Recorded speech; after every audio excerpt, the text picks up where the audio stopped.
So you have your pink ballot is for the presidency, the yellow ballot, then this other ballot.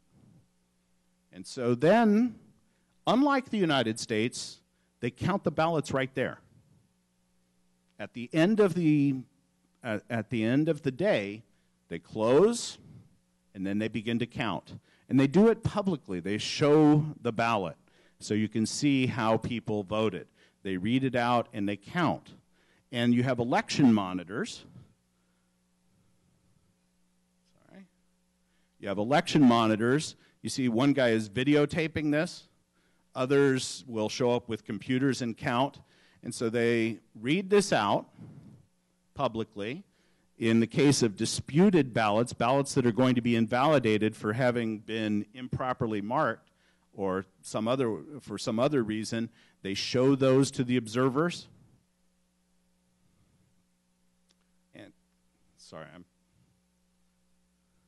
And here we're counting. So they gather this information together, the ballots, the vote totals, they all go to the central election. It wasn't a close election. Like in 2008, Ma won with a large majority. So here's the television coverage. We're getting minute-by-minute vote counts up on the screens. And then it was time. It really was time. Sorry.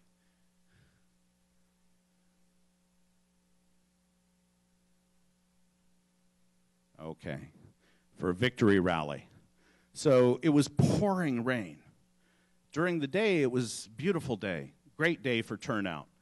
Afterwards, it poured buckets and buckets and buckets of rain. So Ma comes out in the rain and says, "Thank you," gets the crowd agitated, gets them excited, and then he goes inside and gives a press conference. And so we're standing out in the rain just watching a giant video screen of him. One of the things that amazes me is Apple Daily. Jimmy Lai's newspaper is really nimble. I mean, he's famous for the Next Media animation, the humorous videos. But they distribute this flash newspaper at the event. So they take pictures at the event, send them off, print the newspaper, and then distribute them at the event. So this all happens in a matter of half an hour. You have the picture of the victory, and people then take pictures of themselves, even some silly people. Elsewhere, the mood was not so buoyant. Here, thumbs up, tie, win. Well, it didn't quite work out that way. And it's pouring rain, so we've got these people in their yellow, not by chance, yellow garb. And Summer, she gave quite a moving presentation, conceding defeat. Sorry.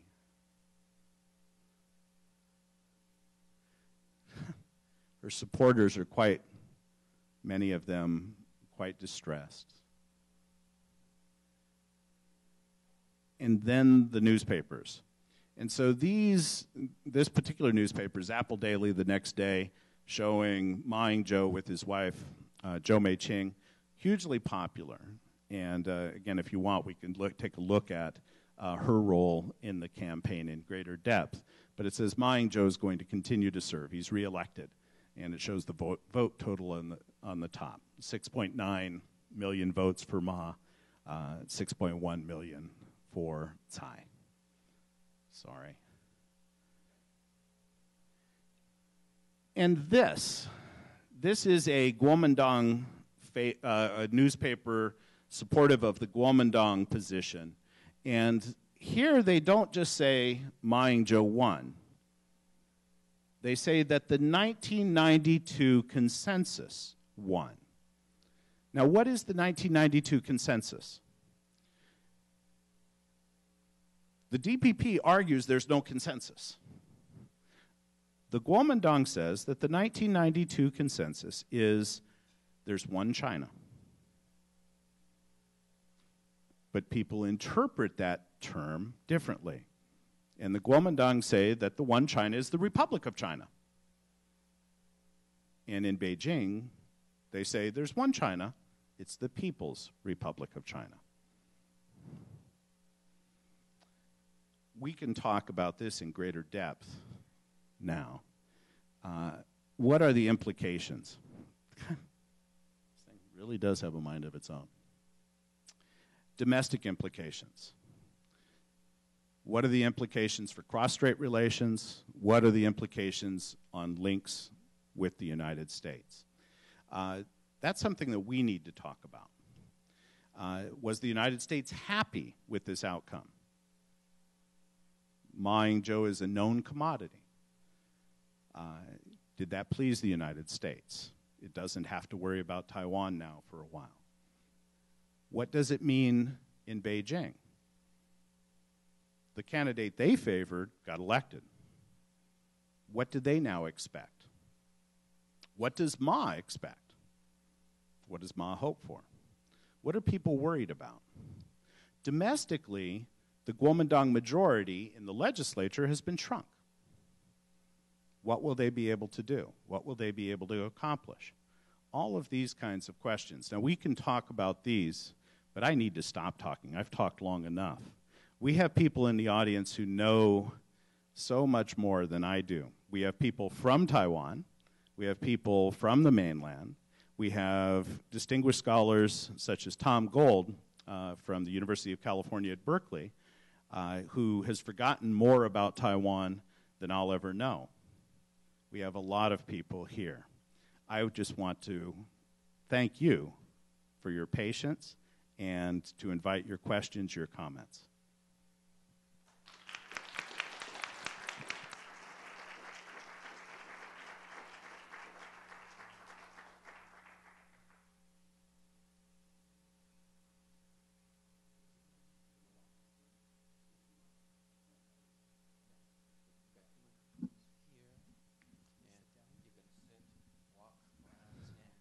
Actually, it hasn't even been a month. It was 2 weeks ago. We shared a cab. Well, good evening. My name is Tom Gold. I'm a professor at UC Berkeley in the sociology department and am the faculty advisor to Straight Talk. And I want to congratulate all of the delegates and Vincent and Pierce and whoever else has been involved in setting this up. It looks like I'm looking forward to meeting all of the delegates and hearing your reactions to what you've heard today and then what goes on over the course of the next week. You've probably already heard about Straight Talk. It's an organization that, and it's a process, I think, more than anything else, that I think has been enormously successful, and I'm really glad to see that it's already approaching about its 10th year between Brown and the Bay Area now. And I'm really glad to see that it's no longer just a Berkeley operation, but that it's a joint program between Berkeley and the University of San Francisco Center for the Pacific Rim. So I think the impact of Straight Talk is really expanding, and I think that's also great as well.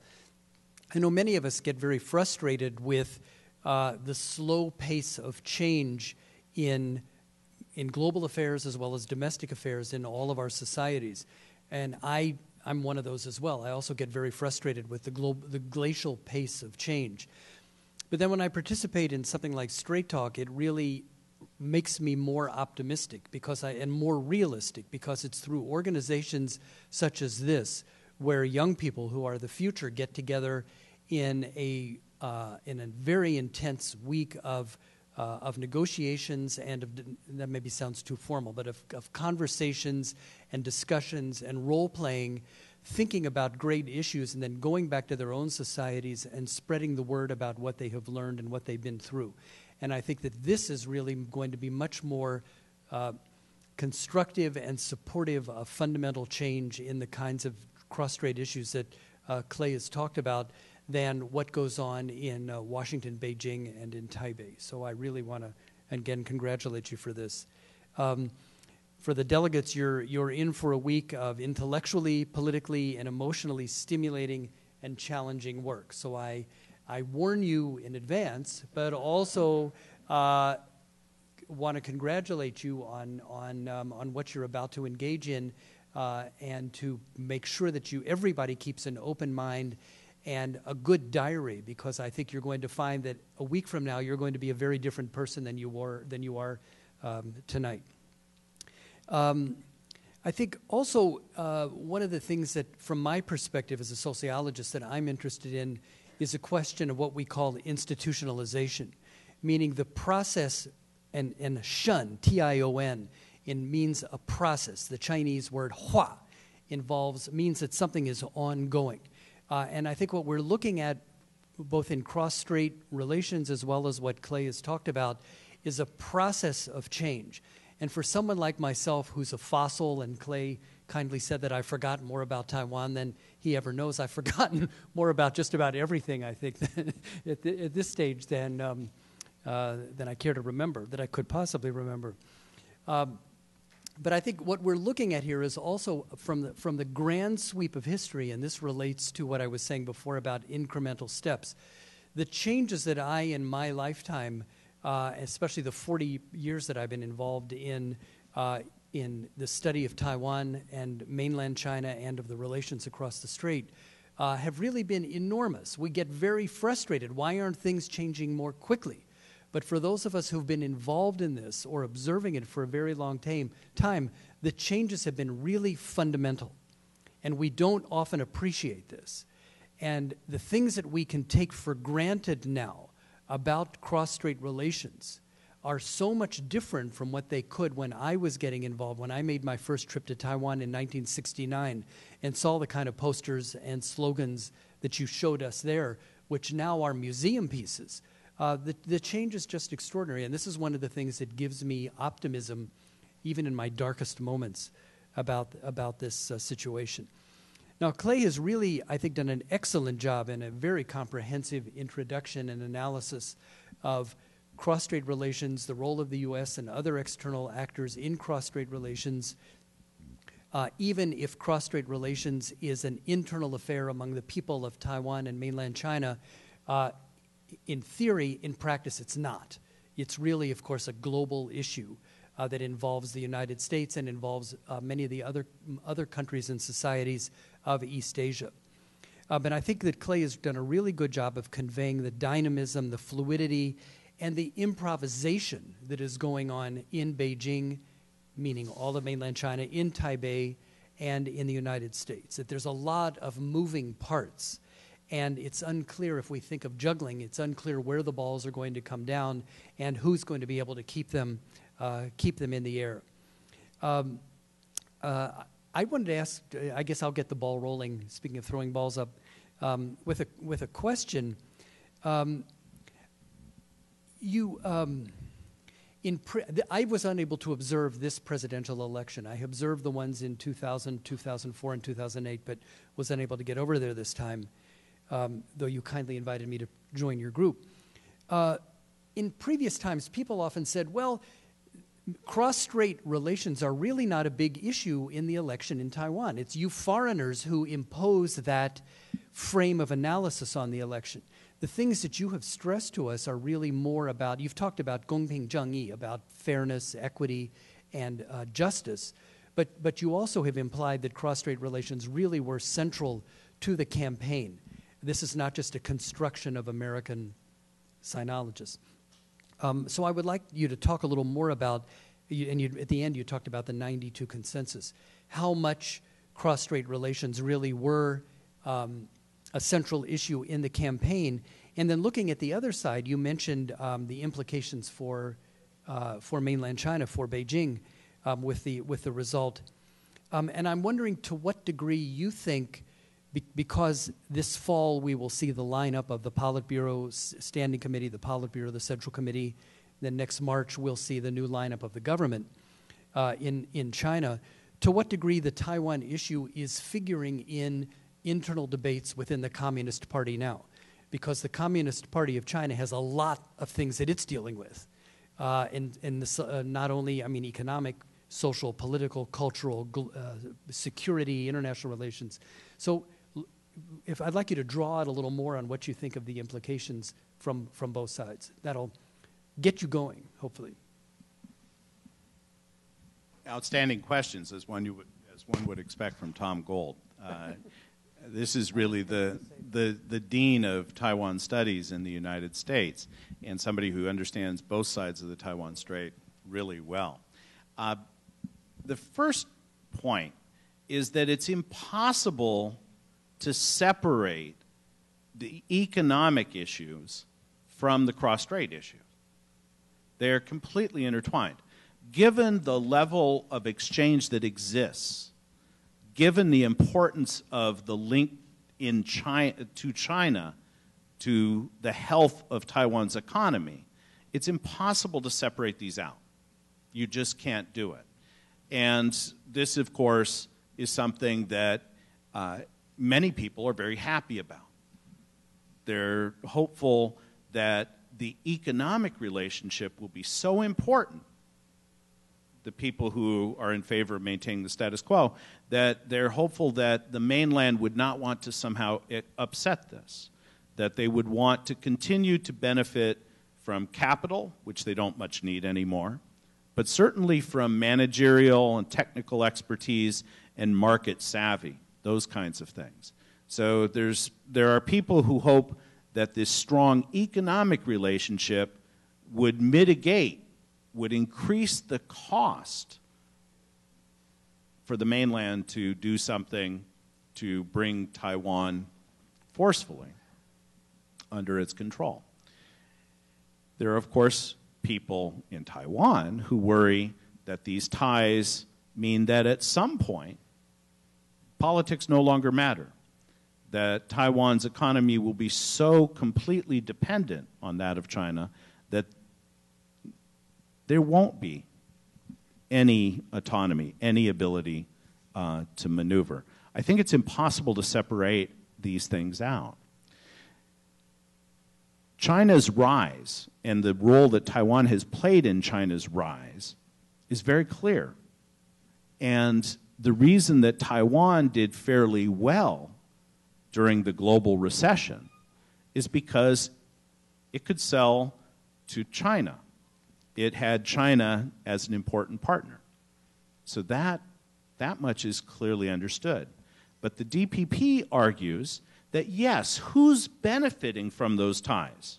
Certainly those who own the factories in China, certainly those who are selling computer chips and other things to Chinese companies to manufacture into something else. Those people are benefiting, but the DPP is saying not everyone is benefiting. The gongping zhengyi, the gongping is the question, the fairness. Who gets access to this economic advance? And so even when the emphasis seems to be on economics, they're still talking about the cross-strait relation. You can't separate that out. And fear is an important factor in all of this. People might be moved by hope to vote. People might be moved by fear to vote. And a lot of people, of course, fear that any sort of change at the top would dampen this economic relationship. And so from my perspective, it's impossible to separate the economics from the cross-strait relation. And that, in my opinion, is also probably a good thing, because I think it does produce stability. It's produced this enormous change that Tom made reference to. The relationship is so different. To get on a plane in Chongqing and fly to Taipei, unthinkable, just unthinkable a couple of years ago. The notion that 1,000 independent tourists from the mainland could go every day to China or to Taiwan. Unthinkable. Ma Ying-jeou argues that that's an incredible bit of Taiwan soft power. These people go, and among the things they see are Falun Gong demonstrators, these kinds of things. They see the openness, the civil liberties, the freedom of speech enjoyed in Taiwan. So it's just remarkable how quickly things have changed. Now, if you're 19, 20 years old, No, it hasn't been quick at all. It's since you were in high school, right? It seems like it's taking forever. But the progress is really remarkable. Now, forgive me, the second question. Do you think the Taiwan election, Yeah, if it figured the in leadership figures in transition. Beijing's leadership? I think you answered the question when you said there's so many things that the next generation of Chinese leaders have to worry about. A policy towards Taiwan, nobody at the Politburo is answering my email, so I don't know what people are thinking. But the issue now is that in the past, you know, we're talking 10, 15, 20 years ago, China didn't possess the military might to assault Taiwan. They could certainly initiate an assault, but they couldn't prevail. And in 1996, the placement of the 2 American carrier groups outside of Taiwan sent a powerful signal. Today, China has, depending on who's counting, 1,500, 2,000 missiles targeting Taiwan. They could render every airfield unusable overnight. They could launch an attack. Successful one? I don't know. So China's military might has dramatically increased. But what's interesting is that China's capacity to control discussion within China about Taiwan has been immensely diminished. And so that's what the military and the party leaders worry about, is that they have lost the ability to control discussion about Taiwan in China. That